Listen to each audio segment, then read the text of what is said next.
now, without further ado, let's hear from our next speaker. To kick off the NewSpace Business Plan Competition, we have Tom Olson here with us, who has been the program director of the NewSpace Business Plan Competition since 2011. Over the last decade, the Business Plan Competition has awarded over $350,000 to deserving space-related early-stage companies. He is the founder of the Center for Space Commerce and Finance, which sponsors the Business Plan Competition. Hi, Tom. The screen is yours. Okay, Leah, thanks so much. And welcome, everyone. First thing I always like to do when I start an event like this, and we have a lot we're going to go through over the next couple of hours, it's going to be a lot of fun. But the first thing I like to do is say thank you. There's a lot of people I want to say thank you to, starting with our main sponsor for the $5,000 first place prize today, which is the Foundation for the Future. And Tim, I really appreciate your faith in us to put on this, what I hope is going to be a really great event today. Also, I want to give a big shout out to all our coaches. Part of the process of doing the business plan competition is not just that we get the finalists, it's not just a pitch event. We actually help coach them through their presentations, and we look at their business models, and we ask key questions, and we help them tighten up things and really improve their pitch and give them the best possible foot forward. I always tell them that I think one of my jobs is to not only help them all get better, because we like all the companies that participate in our program, and we want them all to succeed and get funding. I also want to make the judge's job as hard as possible to choose a winner. So that is part of what we do here. And the coaches, over the last couple of weeks, we had 2 separate coaching sessions with each team, and we usually did it in pairs. I was on every call because this is the first time around. I wanted to be on every call, and then I always had someone working with me on each one. And so the first call was really, the first hour was really all about, again, the business model and kind of poking holes in everything and looking at their slide decks and see, okay, this is what you should leave in. This is really not necessary. Do you really want to do that? Is this the best way to say this? And then the second session we did a few days later, they made some improvements in their deck, and we really focused on timing and delivery, because the teams only have 8 minutes to make their best pitch. So the first big thank you I want to shout out is for all our coaches, Eva Jane Lark, David Heineck, Lisa Labonte. She's kind of amazing. I call her the startup whisperer. She's just so full of enthusiasm and incredible ideas for the people that she worked with. And I think those who worked with her would say the same thing.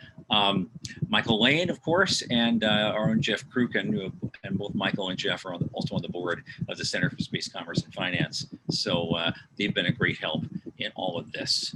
I also want to give a special shout out to a person named Deborah Sass. I don't know if she's here today, but she's from a company called Space Hero, and they're putting on essentially a space reality show. But she had a lot of great comments and a lot of great help going into what we were doing, because this is the first all virtual NewSpace Business Plan Competition event that we've ever done. And so her insight was really invaluable, and she even sent me a couple of folks that actually ended up being finalists in our program today, who we're going to meet soon. And very briefly, someone else mentioned this, but I want to introduce our judges today. I'm not seeing, but again, our judges today are Michael Mealing from Starbridge Capital. I've known him for about, I guess, 20 years now.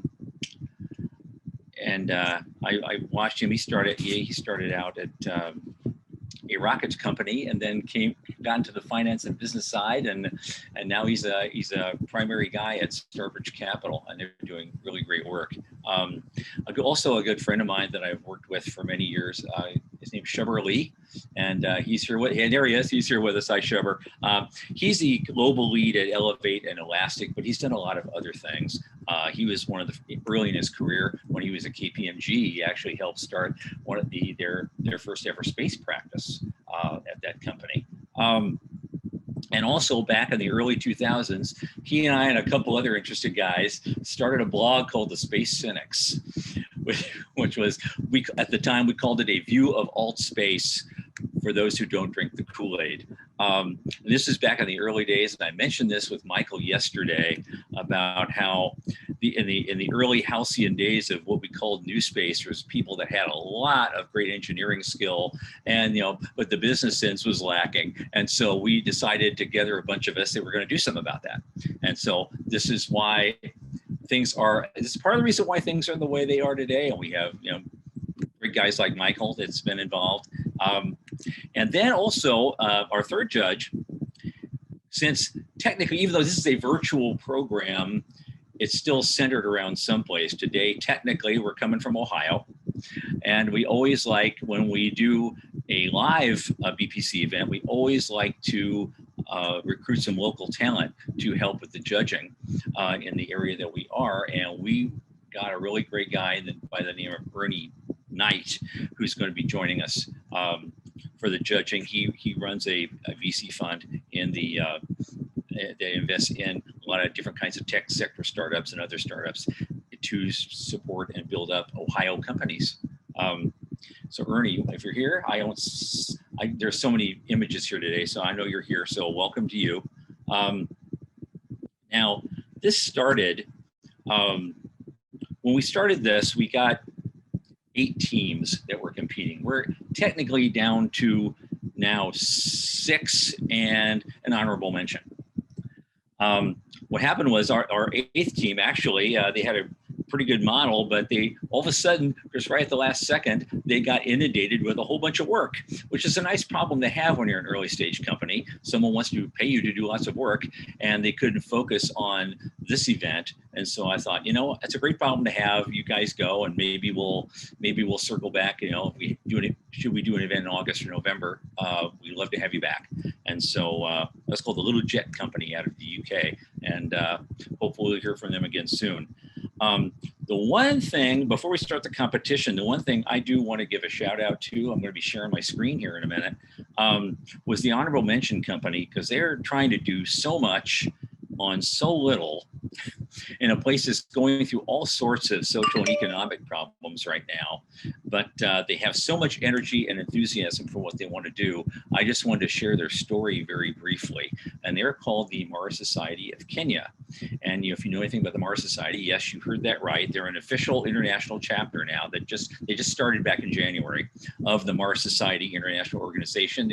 I saw the official letter from Robert Zubrin at the Mars Society that they pointed to and says, yeah, we're official and we've got Bob's blessing, and they're very, very happy with that. I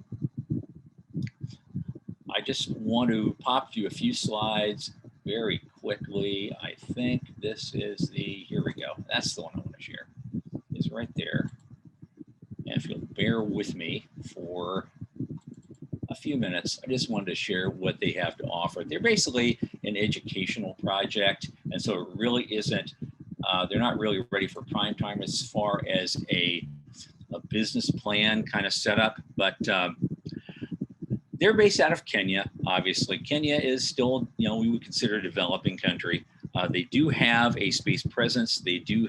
The government does have an official, small funded space program of sorts, and they're putting together a coalition where they can work.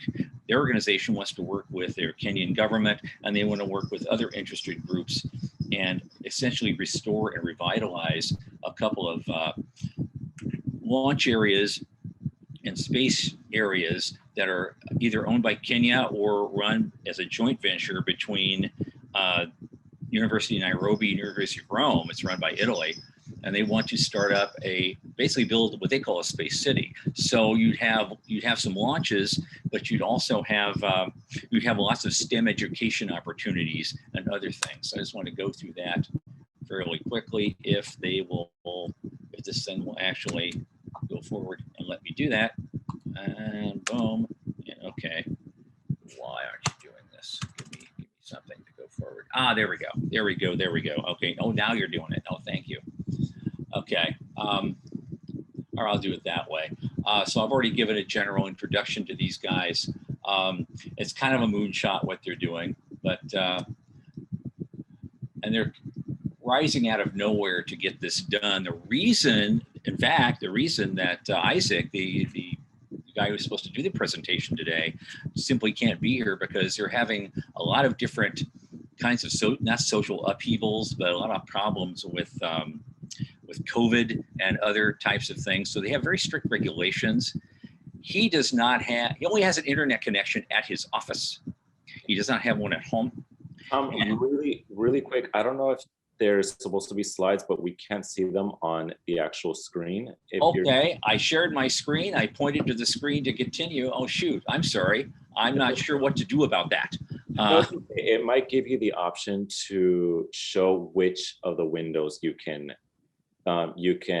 select if you just restart it. So if you that's kind of what I did. It asked me for the window, and I said, okay, I want this one, and that's odd. And then it opened up. Let me see what I got here. All right. You're not giving me that there. Let me do this. I'm sorry. Yeah, it is sharing. It's just not the proper window. Right now it's showing the Finder window. I'm trying to find the right thing here. We've got a little extra time today, so. Yeah, no worries. And yep, that looks good. It's intro continued, correct? Okay. Yeah. Okay, so you see it. Okay. All right. Perfect. Yeah. So I got up there. So they're building. So that's that. And I introduced that. They want to build something similar to the Mars Desert Research Station. They want to build. They have a couple of existing potential spaceports that they want to use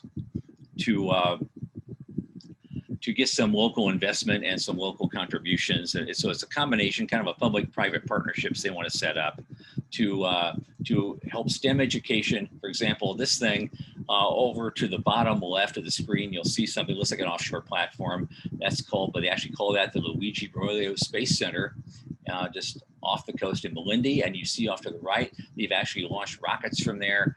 And the other image up above that is from a space center that has been a joint venture between the universities of Rome and Nairobi at San Marco Island, which is also off the coast.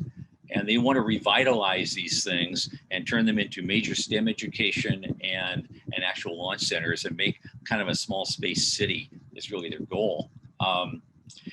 So they have different types of ways in which the project can be implemented. They're actually the one I have highlighted in bold. That's the one they want the most, and it probably has the best chance of success. And again, as far as sustainable global goals that you've seen, you've probably seen that image before. They're really focusing on those bottom two in the circle, partnerships and part of the space economy. So ultimately, it would be open to the general public. They're going to have a membership option. They're going to raise their own team and train people, and eventually get to the point where, educationally, people can actually get certified to do specific things and help boost ultimately a all Kenya-based space economy. And here's some of them. Some of these guys that are working on some of these projects. Like robotics and a bunch of other things. There they are. They have their flight suits on. They're ready to fly. These guys. They want to build their own space academy one day. It's they're very ambitious goals considering what's going on there. I mentioned earlier the reason Isaac himself isn't with us today to show you these slides is because not only does he not have an internet connection at his house, but there's a very severe curfew going on in his area. And so literally at the time we're talking right now, he had to get home before the curfew set in. He literally could not be with us. And so I felt so bad about these guys, and they're really working hard. And I just wanted to give them a very quick little shout out just to let you know they're there. This is the San Marco project. That's Isaac on the left. And these are some of the things they want to build. You guys, the first Kenya CubeSat is over there. And they're going to be very selective about individuals. This is part of the construction that's been going on. This is in Mombasa. They had they're modeling their project out of something that went on in in Mombasa and other places. I think it was Mozambique. Something was being built there, and they're kind of modeling what they want to do after that. So they want to set up boot camps, civil society organizations, and they anticipate, I put this in there for them, their first raise is to get about $1 million US from various sources, public, private, government, or whatever it takes, to get that thing started. And there's a list of some of the organizations they're already working with. I mean, right out the gate, they've only been official since early January, and they're just moving like great guns in a place that's just being torn apart right now. And I wanted to give them that mention. So, because I think it's just something very important that they're doing, and especially at the San Marco Equatorial Range. They have a very unique opportunity, and I wish them all the luck in the world. And maybe someone seeing this either today or down the road in the recorded version will take a look at that and reach out to these guys. And that's Isaac's contact information right there. So I'm going to stop the share right now, and thank you for your indulgence on this. Thank you so much, Tom. That's actually some of those initiatives, so amazing, so inspiring. Yeah.